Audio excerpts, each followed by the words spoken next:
दोस्तों, दूसरी खबर में हम आपके साथ शामिल हैं। आलमी और मकामी मार्केटों में सोने और चांदी की कीमतों में तीसरे दिन मजीद कमी रिकॉर्ड की गई। कम ही हो ना यार। आलमी मार्केट में वसी पैमाने पर मुनाफा के हुसूल पर रुझान बरकरार रहने के बायस सोने और चांदी की कीमतों में पीर को तीसरे दिन भी बड़ी नोयत की कमी का तसलसल बरकरार है।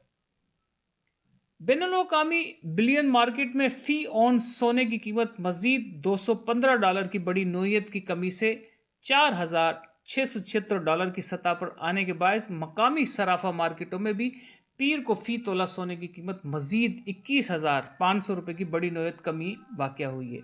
नतीजे में फी तोला सोने की कीमत मजीद घटकर $4,90,362 की सतह पर आ गई और इस तरह फी 10 ग्राम सोने की कीमत भी $18,443 की कमी से $4,20,406 की सतह पर आ गई। ये तो अच्छी बात है कि सोना कम हो तो छोटा मोटा हम जैसा बंदा भी खरीद ले।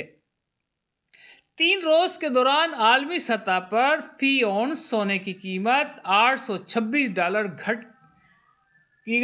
घट हो गई, जबकि मकामी सराफा मार्केटों में फी तोला सोने की कीमत में मजमूई तौर पर $82,500 की बड़ी नोयत की कमी वाक़या हो चुकी है। हम तो कहीं और कमी हो तो सब खरीद लें।